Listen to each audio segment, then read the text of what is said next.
Nous savons qu'après la mort de chacun des prophètes divins, ces livres ont été falsifiés par les ennemis. Mais dans le cas du Coran, cela ne s'est pas produit en raison de la préservation divine. Cependant, certains juifs, comme Abdullah bin Saba et Ka'b al-Ahbar, ont été la cause de l'égarement en présentant des fausses croyances sous la forme des hadiths prophétiques. Certains de ces hadiths sont liés au récit qui indique le califat immédiat d'Ali et l'usurpation du califat par les califes bien guidés. Ces hadiths ont conduit à la formation du parti politique chiite qui a assassiné le calife Ousmane à la suite de l'expansion du même parti. Les Iraniens qui cherchaient une esquisse pour se révolter contre les Arabes ont reconnu ces partis et en ont fait leur religion officielle. Et en un mot, je dis que les chiites sont une branche des juifs. Et je m'étonne de voir vous, étant que le petit-fils du prophète, suivre ce parti politique et s'y adhérer. Il était peu probable que vous disiez des choses aussi fausses dans une assemblée aussi importante. Ces déclarations sont sans fondement. Si vous me le permettez, je vous donnerai une réponse avec des preuves claires pour clarifier la question. Allons-y, je vous écoute. Ma demande est que vous soyez prudent dans votre discours pour ne pas être gêné après avoir entendu la réponse. Tout d'abord, le chiisme est une secte et non un parti politique. C'est une secte qui a été fondée à l'époque du saint prophète de l'islam. Deuxièmement, selon les sources crédibles qui se trouvent également dans vos livres d'interprétation du Saint-Coran, le terme chiite a été donné aux disciples d'Ali ibn Abi Talib, que la paix soit sur lui, pendant la vie du messager d'Allah sous son ordre. Je ne crois pas que de telles sources existent. Nous n'avons pas vu de telles sources. Ce n'est pas de notre faute si vous n'avez pas vu. Nous avons vu et nous avons trouvé la vérité. Sachez qu'Allah le Tout-Puissant a menacé ceux qui cachent la vérité d'une punition sévère. Nous aussi, si nous trouvons la vérité, nous ne pouvons en détourner jamais. Nous sommes aussi à la quête de la vérité. Dites-nous, c'est quoi la vérité afin que cela soit clair. Dans vos livres, il a été rapporté par Ibn Abbas que lorsque le noble verset « Inna alladhina amanu wa amilu salihati ulaika hum khayrul bariyya » quant à ceux qui croient et accomplissent les bonnes œuvres, ce sont eux les meilleurs de toute la création. Quand ce verset a été révélé, le messager d'Allah, que la paix soit sur lui et sa sainte famille, s'est tourné vers le prince des croyants, Ali, que la paix soit sur lui, et a dit: Ô Ali, toi et tes chiites êtes les meilleurs de la création.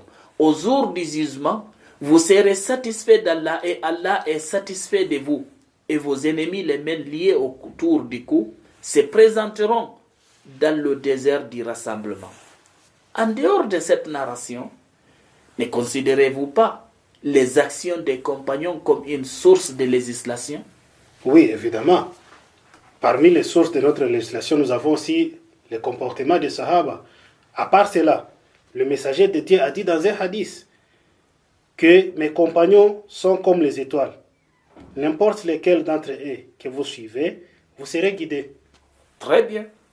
N'avez-vous pas lu dans vos livres qu'ils appelaient Abu Dhar, Salman, Mikdad et Ammar comme étant des chiites? Parce que le jour de Saqifa, ils ont refusé de prêter allégeance à Abu Bakr. Abu Dhar et Salman ne font-ils pas partie des compagnons et, comme vous le dites, des étoiles de la guidance? N'a-t-il pas été rapporté du messager d'Allah dans vos livres? Allah m'a ordonné d'être ami avec Ali, Abu Dhar, Mikdad et Salman. Comme si vous ne connaissez que les compagnons qui ont participé à la réunion de Saqifa. Comment prétendez-vous que les Iraniens sont des adeptes d'Ali ibn Abi Talib, alors qu'ils les considèrent comme Dieu? Ils prient Ali. Encore une fois, vous avez parlé sans recherche.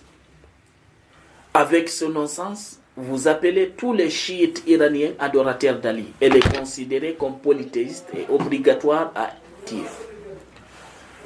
Nous considérons Ali, le prince des croyants, comme un serviteur vertueux d'Allah et le calife nommé par le messager d'Allah. Et nous désavouons ceux qui le considèrent comme Dieu. Notre sixième imam dit: la malédiction d'Allah soit sur Abdullah ibn Saba qui croyait à la divinité du prince des croyants Ali, que la paix soit sur lui. Je vous jure par Allah que l'imam était un serviteur obéissant d'Allah. Malheur à ceux qui nous attribuent des choses que nous ne disons pas de nous-mêmes. Cher monsieur Hafiz, il est bon que, tout comme nous lisons vos livres authentiques, vous devriez également lire nos livres authentiques afin de ne pas calomnier les chiites. J'accepte vos conseils fraternels, mais laissez-moi vous rappeler quelque chose. Je vous serai très reconnaissant. Allez-y.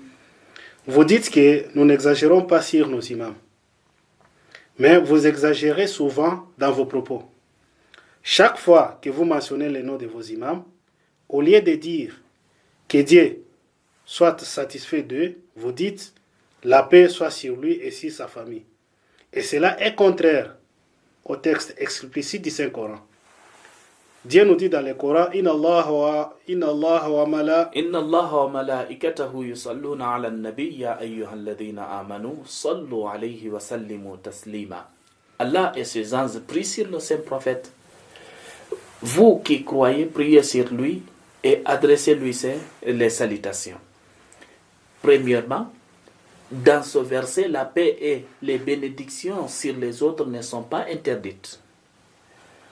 Deuxièmement, ailleurs, dans le Saint-Coran, nous trouvons dans la sourate Safat: Salamun ala Ali Yasin, paix sur la famille de Yasin, de Al-Yasin.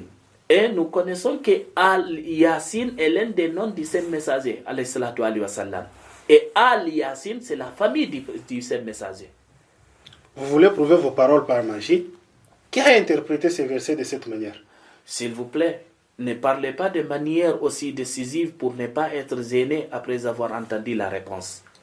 Ibn Hajar al-Asqalani, l'un de vos savants, citant Fakhr Razi, l'un de vos savants aussi, que vous acceptez tous, dit que les Ahl al-Bayt du Saint-Prophète ont 5 choses en commun avec le prophète.